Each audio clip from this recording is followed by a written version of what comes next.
Hey, excited to get back going this week. Super pumped about heading up to Syracuse. Trying to accomplish something we haven't done yet, and that's win on the road this year. This is a huge challenge, tough place to play, and had a lot of battles with Syracuse over the years. They do a great job, but excited to see our guys respond. Again, I thought we made a lot of progress, as we talked about in the BC game, and in so many areas.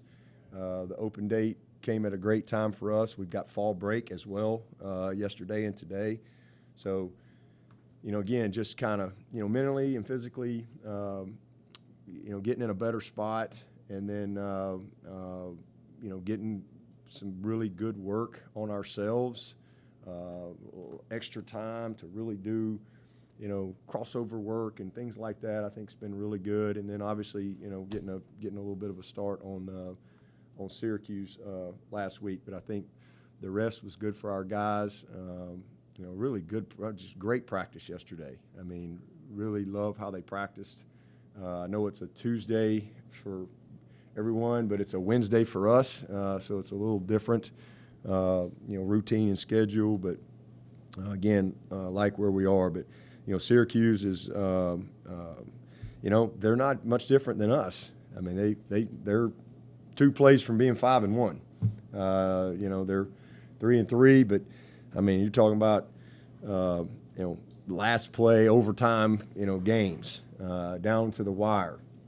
So, a team that's playing really, really tough on both sides of the ball. They've got a lot of experience. They've got a lot of guys that have played a lot of football for them that are back. They defensively, they create some problems, with their scheme as far as, how they move around. We got to catch movement. You got to communicate, first of all. And they rarely ever sit still. You got to really do a good job of collecting the movement, picking up the twist, and passing things off, and all those things. They'll challenge you, in the back end, and again, very well coached. Got plenty of experience, and then we'll do a lot of different things from a coverage standpoint. So we got to really be dialed in there. And just continue to build on what we did this past week. And that's, being fundamentally better, not having the stupid penalties, taking care of the football. Those are all things that we did a better job of. Our communication was excellent. We did a much better job of not having tackles for loss and sacks and things like that. And so that'll be a challenge because this bunch, they're one of the best out there when it comes to sacking the quarterback and creating negative plays. And that's a credit to their players and their execution of their scheme because they do create some challenges there. But so we got to do a great job in handling all that stuff and again, just building on what we've done. And then offensively, they got 2 really, really, really good dudes when it comes to running the football. And that's that quarterback and number 34. I mean, he's special. That running back is special. He's their leading rusher, leading receiver. He's explosive. He's fast, got great vision and power in the hole, great change of direction. He is a really, really good player. They're featuring, they're really running the football. That's what they're doing, and they are sold out with this quarterback on, every run scheme you can think of when it comes to the quarterback run game and all the complementary stuff that comes off of it from the boots and the play action shots, pop passes, a lot of screen game. They're good up front. Same thing. A lot of guys that have played a lot of football for them. I think 4 starters are back up front there, and got the big tight end, a couple of tight end guys. They do a great job. Again with their run scheme, and then with this quarterback. I mean, this guy can run. I mean, it's just sometimes I think they just tell everybody to go deep, and then he just runs. I mean, it's unbelievable. People don't tackle him. I mean, he's breaking tackles.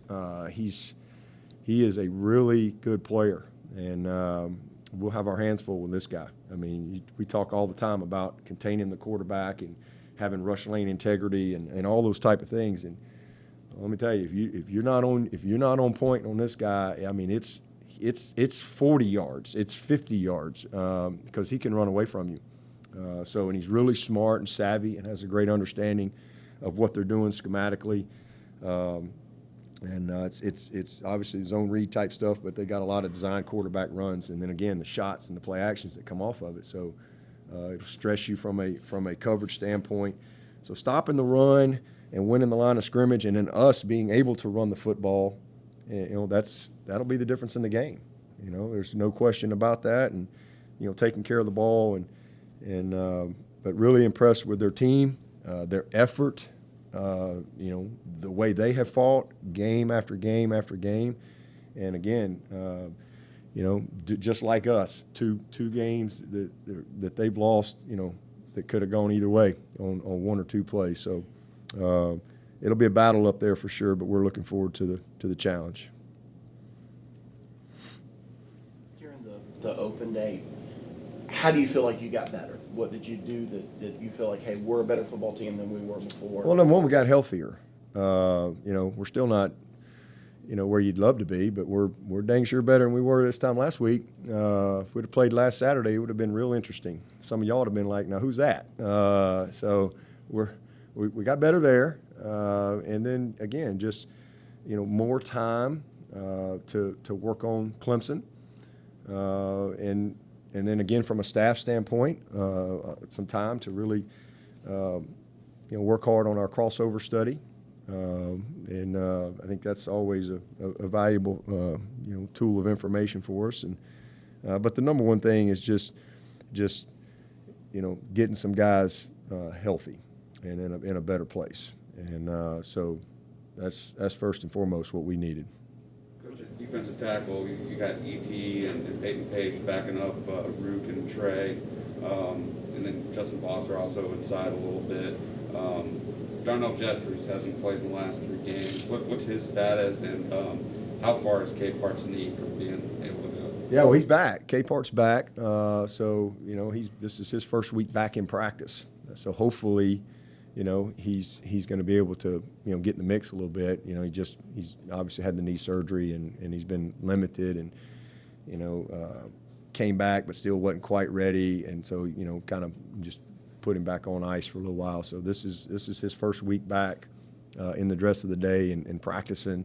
Going to be a great player. Does some natural things. So it's exciting to just get him going, and hopefully can be a guy that can have some opportunity the second half of the season, like hopefully for several guys. But Darnell just hadn't had as much opportunity. I mean, E.T. it just our depth is what it is, and he's a guy that can play. He knows what to do. He's a tough kid, but just coach's decision there on where we are. I mean, really pleased with what Rook's done, and then Trey, man, he's battled hard all year. He's getting better. I mean, he's a work in progress.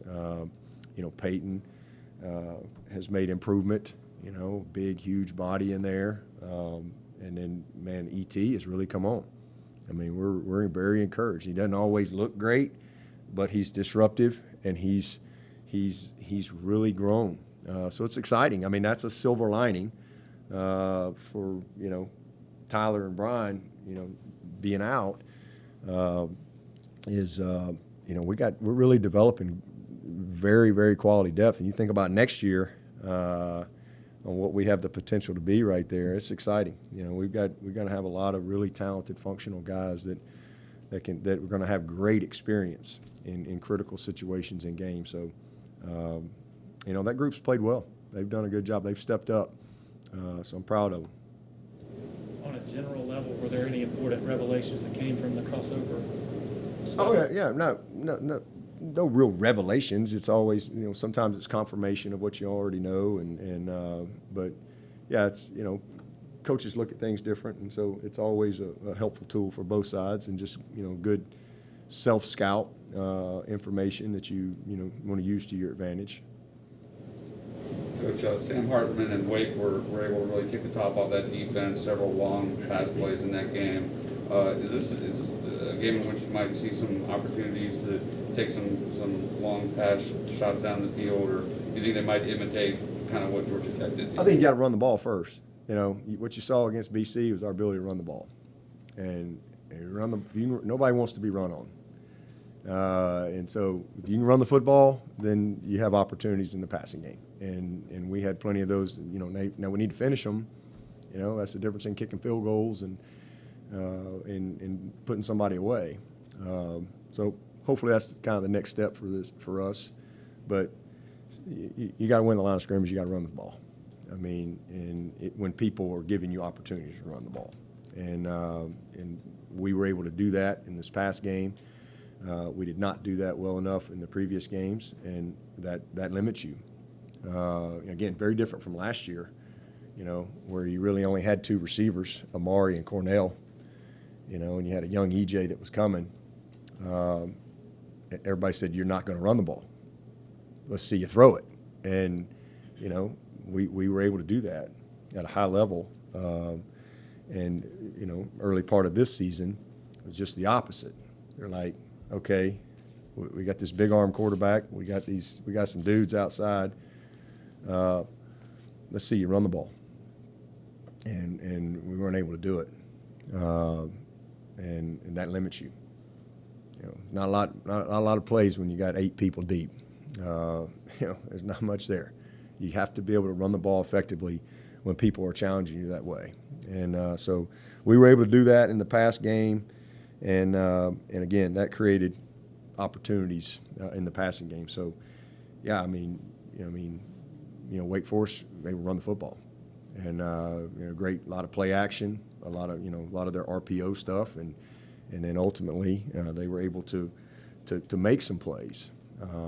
So, and same thing with Syracuse, they were able to run the ball.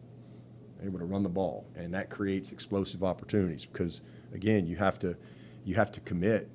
You know, you can't just sit there and play coverage when you've got a quarterback that can run like this dude. It's going to create a little more stress on your coverage because you have to stop the run. If you can't stop the run, you ain't winning. Yeah, it's just that simple. So hopefully there'll be some opportunities, but we got to be able to, win the line of scrimmage and run the ball effectively. With Justin and EJ and Do you feel like there's a drop ball here or a miss connection there? Do you feel like it's ready to explode? Yeah, I mean, again, you're not going to have a passing game when you don't have numbers to pass the ball. I mean, you're just not going to sit there and that's kind of what we saw the first couple of ball games. But then when we did, we've missed opportunities. We've missed some big ones. So the best we've been was this past game, and you see it was all there, and we made some really good plays. Now we played on a long field too. I mean, that's the other thing about this past game. I was really pleased with how we were able to move the ball off the goal line in the 10 several times. Now we settled for some field goals, but we made a lot of plays. But again, we missed them. We had 3 or 4 big drops. At least 3 big misses that are plays we need to make. So we don't need to come out of a game with 7, 8 plays that we don't make. We need to come out of them and have 3 or 4 maybe that we didn't make. Instead of 8. You'd like to make them all, but you can't have 8, 9, 10 plays that are there that you don't make, whether it be a protection issue, a poor throw, a bad route, a drop, or you make the play and there's a penalty. We just got to put it all together. And we're again, this past game we were very, very close, but we got to get it done. with EJ and Frank and Justin, how are they doing health-wise? Justin Ross, he's great. Yeah, Justin's fine. He's doing great. I think the week off's been good for him, for sure. I guess his last game was his net. Yeah, he's fine. Frank's still battling. EJ's battling. EJ really hadn't been healthy in a while. And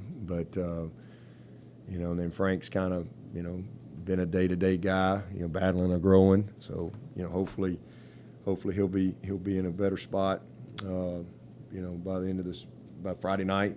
But he's battling each day. And then, pleased with a Joe and Bo and Dakari. They're making progress. This past week was really good for those guys. And Grish has done a good job really trying to cross-train and create some depth there. So, again, hopefully those guys will have a little more opportunity as we go the second half as well. I was going to ask about Dakari. Just how has Dakari been progressing in practice, and is he close to being ready to get? Overwhelmed early. He's a very talented kid, very talented. Big body, strong hands, runs really well. It's really important to him. He's got a bright future, but overwhelmed. Get here and it's a lot to learn. Game is fast. Some of these guys look like they're ready to. Some of them look like they're a senior in college, but mentally they're just young players. And so I'd say overwhelmed, but he's fought through that, and I think he hit a wall at one point. I think he's pushed through that now, and now he's in a much better space. I think the game has slowed down a little bit for him. He's still got a ways to go, but I'm excited about his progress for sure. And then Bo's kind of just the opposite, but he was here in January. He's one of the most natural receivers that we've had come through here. As far as just like natural, from Justin Ross, Sammy Watkins, and Bo Collins. I would put as far as three guys just from a technical standpoint, a really understanding of route running and all the nuances and break points and all that. He's a very advanced kid. Now mentally, and schematically and all that stuff, still growing and, consistency and finishing some plays. And, sometimes that's a result of confidence in what you're doing and speed of the game and all that. But, man, he's a polished kid, when it comes to just the functionality of playing the position. So, he's made some big strides and I think he's got a chance to really help us down the stretch too. You mentioned last night being sort of amazed with how quickly Shipley's been able to recover. Is there any chance he can go Friday? No. I wish. It'd be a chance in his mind, I'll guarantee you. He's amazing. He and Tyler Davis. I'd put them both in that same category. And, some guys just, I don't know, they just respond differently. And then, they're both grinders. They're just absolute grinders when it comes to how they do anything. They attack everything. So if it's rehab, that's what their focus is. That's what they attack. And he's, we went from a guy thinking he's done for the year to he'll be back sooner than later. So I'm really excited about his progress. And same thing with Tyler Davis. It would be a big shot in the arm to get two guys back like that. Is he off crutches at this point? Who's that? Will? Yeah. Oh yeah. No, he's off crutches and really making great progress. Sort of feel on best case scenario for his return? No, I'm just kind of, whatever the doctors say, but he's, I just hear them and they just talk about how good he's doing. So hopefully that's a real positive. Could you talk about how much Syracuse is running the ball? They're also not going as fast on offense as we're used to under Dino. Just another one of those games where they could really eat up a lot of clock and limit your offensive possessions if you can't get some 3 downs. And no doubt about that, man. We got to hold them, got to hold the rushing down, and not let them be efficient there. And third down, it's gonna be critical. If you go in 2017 up there, we lost 27-24, and I think they were like 10 of 20 on conversion downs, third and fourth down. And I think we had 12 penalties. We were on defense. I think we were awful, and that led to what do conversions do? They lead to more play. I think they had 99 plays, and we were just, man, we were terrible defensively that night, and we weren't really good anywhere. But we were really, really poor. We missed kicks. Quarterback was hurt, and then defensively we could not get off the field. And 99 plays, you ended up getting beat 27-24. So I think third down is critical. In a game like this, man, we have to get off the field, and the only way that's going to happen is we've got to win the line of scrimmage. And we got to tackle. We have to tackle. Tackling is at a premium because there's going to be some one-on-one tackles in a game like this. There's going to be some space tackles. Our linebackers have got to do a great job getting this quarterback down when he runs the football. Because, again, he breaks tackles and he runs away from people. I mean, you just watch the tape. There's been some things where, they're running the midline and man, they bust him a couple times and they hold the backer backside and that guy comes through and it's one-on-one with him and the linebacker and he just makes a miss. Or they run the boot and they've got the perfect design on the chalkboard and there's the guy. He's there to make the tackle and it's the way it's supposed to be, but he don't make the tackle. And now he's gone for 40 yards, or it's just a scramble play, where you got guys there and you don't get him down. And it's the same thing. It's the exact same thing with this running back. Tackling is going to be at a premium. If we're going to be effective against the run, we're going to have to really be disruptive up front, and we have to tackle at a high level because that back can take it the distance. He can make people miss. He breaks tackles, and it's the same thing with this quarterback. This dude can run. I mean, he can really, really run. So if you can't stop the run, it's going to be that affects third down. And so getting off third down, and again, their style of play is a little different. I mean, that's just, again, Dino's, hey, here's his personnel, and he's a good coach. He's going to use what he has. And, we've seen them when they've come in at breakneck speed, and it's, snap the ball every 5 seconds. This team is built differently that way. They're going to focus on running the ball and controlling the clock and being very efficient on third down. So that's where we got to win. Any update on Fred and Mario and how those guys are doing this week? Mario's good. Fred's probably not quite ready, but he'll be. I think he's close. I think he's much better. The week off was good for him, and he had a pretty good little ankle sprain. So hopefully he'll be. I don't think he'll be ready this week, but I think he'll be ready to go next week, hopefully.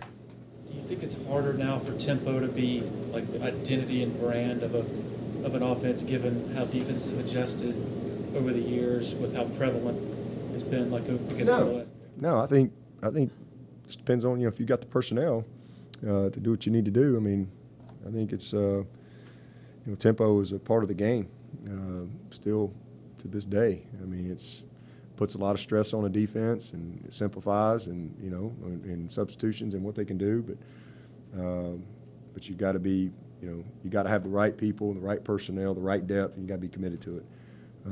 But again, and then I think you got to mix it up. I do think you have to vary the tempo as well. So, but I don't see tempo going away. You see it in the NFL too. It's a mixture, but you'll see people push it quickly. Moving forward for you guys, how much would you like to see it?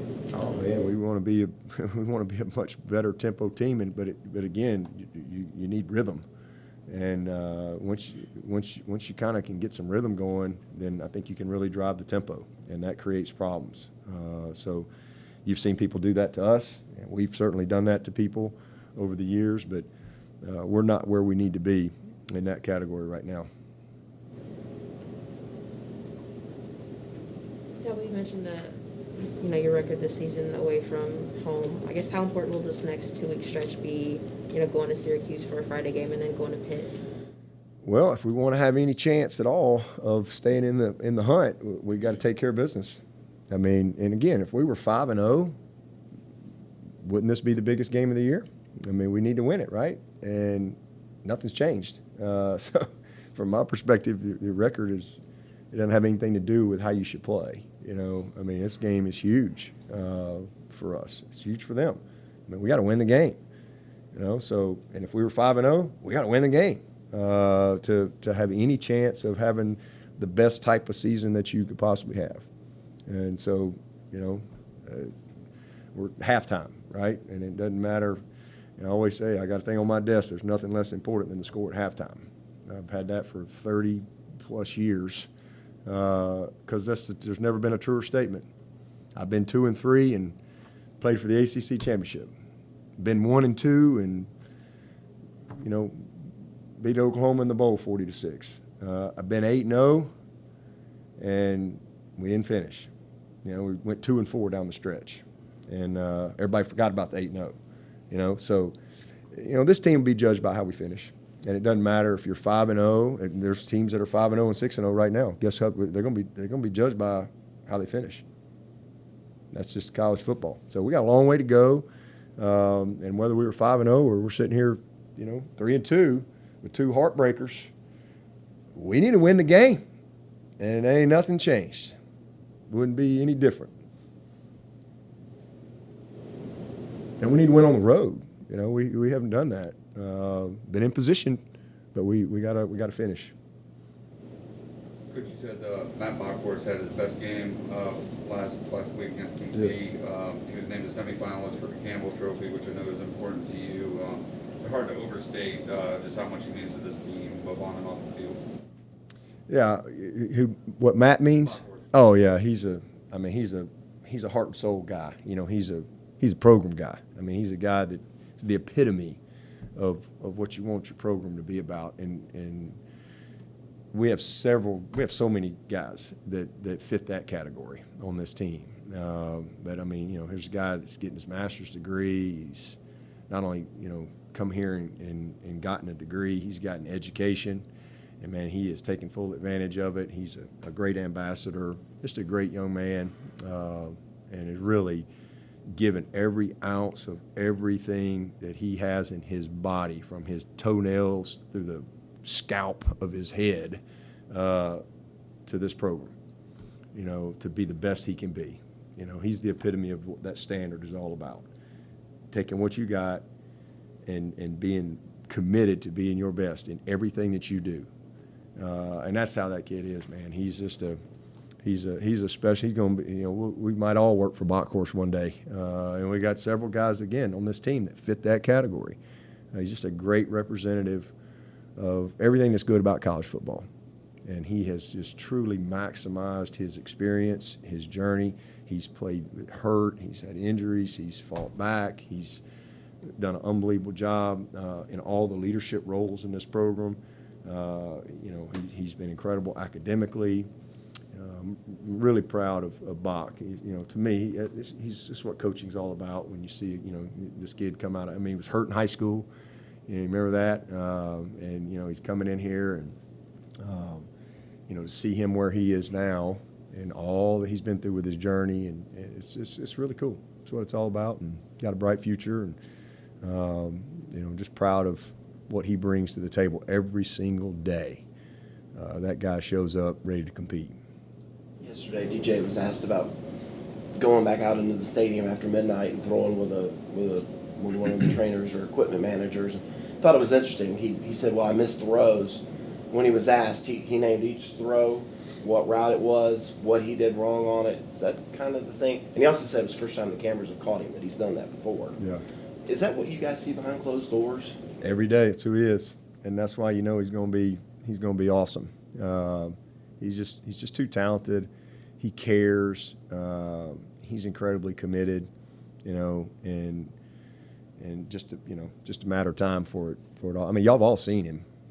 It's not like it's some kind of theory and potential. He's a special player. He just had a rough start, but it's good for him. In the long run, this will be great for him.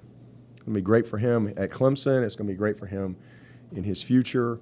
This is a special dude, man. There's going to be a lot of people eating their words, over this guy's career. He's a big-time player and talent. But, again, everybody can get in bad spots and, miss some shots.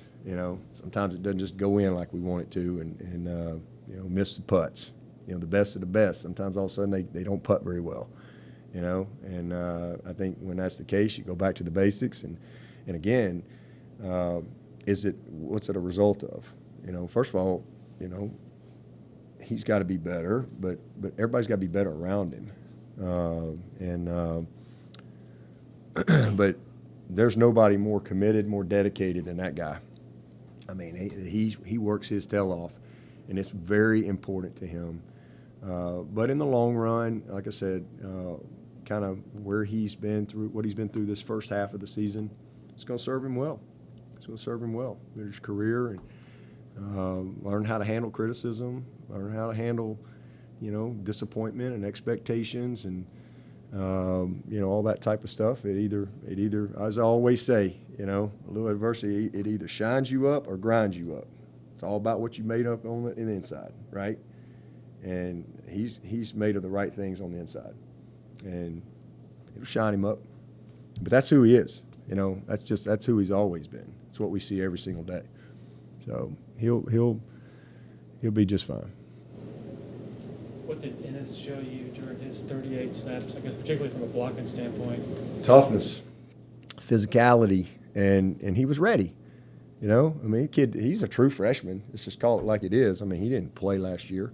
Really didn't even practice much last year with all his situation. He had surgery, and he had COVID. He had all kind of things. He couldn't. The finger deal. He's out for most of the year. So, man, I'm really proud of him for first of all being ready. And what a great example to the rest of the guys. He went in and did a heck of a job for us, and made his first catch. Coming off the backed up, off the goal line there, and but really a tough kid, what's what we've seen, and he's a guy too that's battled through some injuries and things like that, but just proud of him. He showed what he's capable of doing, and it's a good starting point and a good foundation, and hopefully he can take the next step for us, because we're going to need him. How's Putnam look this week? A lot better. He's been able to get back into practice, and so hopeful and confident that he'll be ready to go. Balin was talking yesterday about just being there for Brandon and trying to help him. Do you have any update on Brandon and kind of? He's getting better. I think kind of the next step is the dress of the day, as far as he's been getting back into helmet and vests and going through individual and all that. And man, he's got fresh legs. I'll tell you that. He looks fast, and I think he's excited because he's just in a lot better spot than he was 2 months ago. So we're encouraged. In fact, they had another big test they were doing on him today, so hopefully that'll turn out well. But the next step is kind of dress of the day, as far as pads and all that, and just kind of see where he's at, from a sustainability standpoint. But I'm proud of him, and it's a good time to hopefully be getting him back here somewhere soon, even if it's on a limited basis. It'd be a great shot in the arm to get him back going. You feel like you missed having him some just as a Speck? Oh, heck yeah, man. Speck's a good player. Again, he was a redshirt freshman last year, and we had some high expectations for him. And same thing, hurt, couldn't play. Had some several issues that he battled through last year with his knee, et cetera. And so he's technically a redshirt freshman again this year. That's kind of where he is, and that's how we're looking at it. And, but yeah, he's like his brother playing receiver. He's a tough, physical kid that can play the game. And good news is he's got all of his football in front of him, and hopefully he'll be able to get back and do some things to help us this year, but not quite there yet. What challenge is just playing inside that dome, unique atmosphere they have, and it's on a Friday night? What does that present to this group of guys? Is there anything that's any different than any other game? It's a unique setting. It's not your typical dome. It's not like you're going to some of the domes around there with real higher ceiling. It's a little lower ceiling. It's just a different feel to it, but it's loud, man. They do a great job. They really do. It's a great environment for college football. It is very unique, and to go on the road and to a home teams and play in a dome. We don't. It's the only place that is there anybody else we go to that's a home team? We play bowl games and things like that, but it's the only place, so that makes it a little different, for it to be a true home game in a dome. But obviously the noise echoes and all that stuff.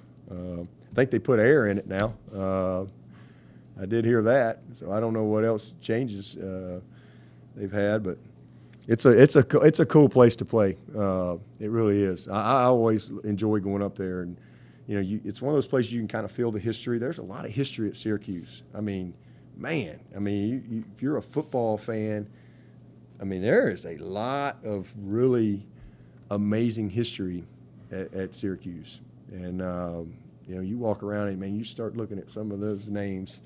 These are some of the greatest of all time. So it's a fun place to go compete. I feel like you're a little bit in the Big East here, playing Boston College, Syracuse, Pitt.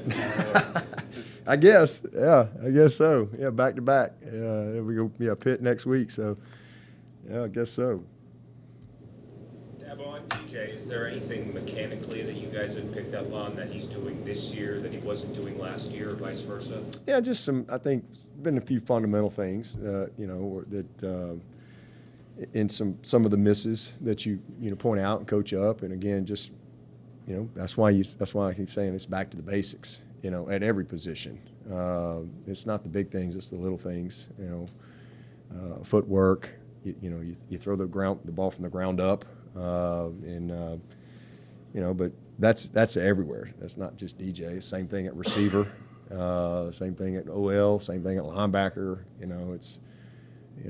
Usually when you're not performing quite where you need to be, there's some your effort may be good, but we always say it takes effort with technique to have the right execution. So sometimes you do everything right and it just doesn't work out, but sometimes you can as a coach you can say, man, well, hey, we didn't get that block because it's an outside zone and our footwork we didn't give ourselves a chance because of the footwork. And so that's at every position. And quarterback's no different. As a coach, is it kind of a tough balance between sort of coaching the proper fundamentals and technique and trying not to take too much away from what he does naturally, sort of? No, we're not trying to change his throwing motion. I mean, again, you just, you want to do it. You certainly want players to be natural in what they do, but there's just basic fundamental things that you have to do if you're going to progress. Again, if receivers false stepping every single time, he's not going to progress. If his body control at his break points isn't where it needs to be technically, he's not going to win that battle in tight coverage. If his route running technique fundamentally doesn't improve, he's not going to get better. It doesn't mean you want to take away something naturally. You're just trying to coach him up.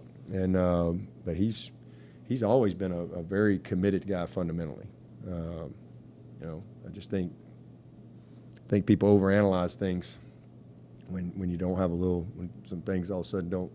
It's not anything major at all. It's really not. We'll transition to questions from Zoom. If you have a question, please unmute, identify your name and affiliation, and ask your question. Yeah, well, David with ESPN. I know you talked a little bit in the offseason about sort of your evolving philosophy on the transfer portal and bringing guys in. I'm curious, given obviously the youth that you've talked about on offense and some of the depth issues, do you look back and think, well, maybe we could have been a little more aggressive, or do you take a lesson from that and say maybe next year we want to dive in there a little bit more? And how do you find the balance when culture is such a big part of what you guys do? Boy, the weekly transfer portal question. Man, is it like who's got the short stick this week? I mean, you're next week? Okay, all right, next week. I wouldn't do anything differently. That means to doing something differently. That means I wouldn't have taken one of the kids that we took. I love the players we've got here. So I don't. Injuries are part of game. There's nothing you can do. I mean, and you can only sign so many players. So if you can't just. We all get 85. That's it. That's all we get. And if we were gonna, sign 2 running backs, well, guess what? We signed 2 running backs. Should I have gone to the transfer portal and take a veteran over Shipley and Maffa because Shipley got hurt? I'm not. You know, maybe you would if you're the head coach and, you know, you can do whatever you want, but I wouldn't change anything.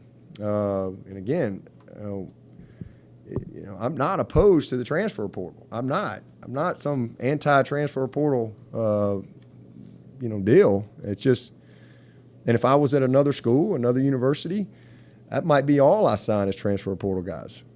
You know, if I was at some school where you couldn't recruit the really best of the best high school kids, I probably would sign only transfer. And that's what a lot of people are going to do, which is, I think, is sad.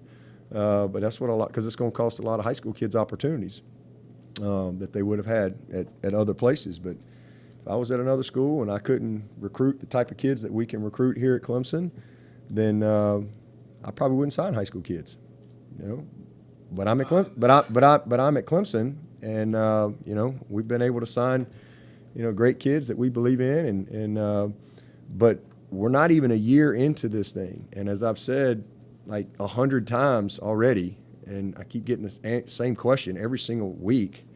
I've said this 100 times. If we need to use the portal, we'll use it.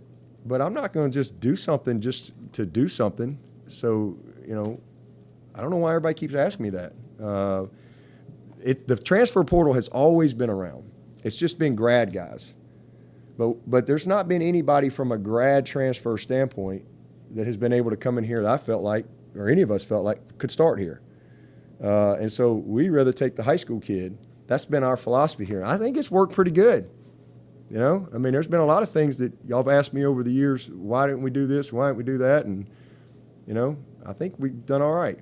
So we're not 3-2 because we haven't signed somebody from the transfer portal. I mean, give me a break.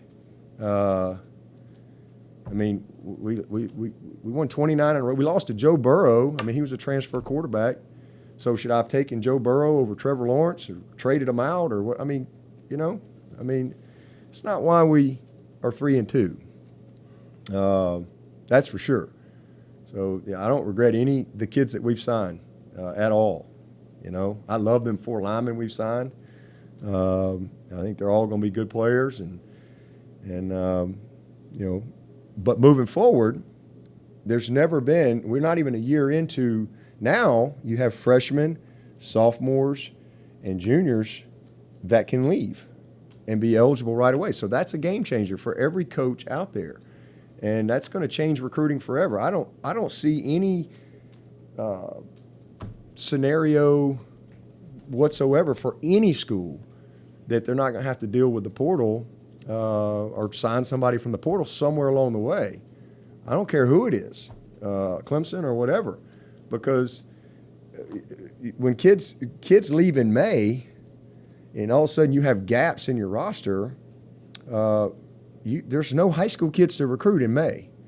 You know, there are none. So you don't have, you're kind of forced to have to do that. And so, as I've said 100 times, if we need it, we'll use it, you know, for our benefit. But it won't be any different. We'll get the very best of the best, and we'll get kids that fit our program. But we have not needed it to this point. And if all of a sudden, again, we get gaps in our roster, or all of a sudden we start doing a terrible job of evaluation and things like that, then, you know, things could change. So is there anybody got any more questions about the portal? I mean, I don't know what else we're going to talk about. I can't help guys get hurt. The other thing I wanted to ask was in terms of just the success that you've had, losing a couple of games early is not something you've had to deal with in a while, and certainly the guys on this team have not had to deal with that. Do you think that a bye week or the sort of the time away from the week-to-week grind gives them a chance to sort of exhale and reevaluate and say, like, all right, maybe we were putting a little too much pressure, pressing too much because we were trying to meet an expectation that was X, and let's just go out and kind of have some fun like we would normally be doing at this time of the year? No, I don't buy into none of that. I just think Georgia beat us, and I think NC State beat us. That's what I think. And we didn't play very well. There's things we need to do better. It's football. I don't buy into all that other mess. You know, we got 2 games that came down to the last play, and we didn't win either one of them. If we made both those plays and we're 5-0, we ain't any better. We still got work to do. This is the biggest game of the year. You know, but we are where we are. It's given us a great opportunity to teach perspective. I think is important because, you know, as you said, I mean, we've had a lot of success. We've got a lot of kids on this team. They never lost hardly, ever. And so, as I've said many times, you know, sometimes there's, you know, lessons that you can teach in moments like we've had that are harder to teach when you win. And sometimes they listen a little bit more, you know. So just, you know, I wish I could say we were going to win every game, every year for the rest of history. But, you know, everybody else has good players and good coaches, and there's lots of things. You know, sometimes you're working your butt off, but maybe you're just not quite as good as you need to be. You know, we are where we are. It's half the season. We got a long way to go, and hopefully we can be better in the second half. But we got a great group of people and young men I believe in, a staff I believe in, and you know, we're going to line up and go compete with everything we got the rest of the way. But I think the biggest thing is just, you know, keeping a good, proper perspective when you're dealing with a bunch of young people and, you know, managing a bunch of noise and things that really don't matter. We've got time for one more from Zoom. Hey, Coach, Ben Spector, Citrus TV. Can you talk about the impact that Balin and Brandon Spector have had on your program over the past couple seasons? Well, Brandon's just kind of getting going. You know, he hadn't really had much opportunity to this point. Great kid, unbelievably committed. Unfortunate, you know, had some injuries last year as a redshirt freshman that kind of limited him. And then obviously this year, he really hasn't been able to do anything. So kind of looking at him as a redshirt freshman. Unbelievable kid, a great family, two of the toughest guys we got on this football team. You know, both of these guys are just they're really they love football, and you know they're passionate about it. Man, Balin Spector and what he's done here in his 5-year career, man, he's battled things. He's redshirted. He's had injuries. He's had surgeries. He's had things, but man, he is one of the toughest kids we've had come through Clemson ever in my 19 years at Clemson. I'd put Balin Spector right there with, you know, some of the toughest we've ever had. He's a very smart, savvy, instinctive player. He's athletic. I mean, you know, Spec's got a bright future, you know, but he's a great player. So I'm just proud of who he is as a young man and how he's grown and same thing, his commitment to this program. So you just can't say enough good things about you know, who he is, how hard he's worked, the progress he's made in his 5 years here.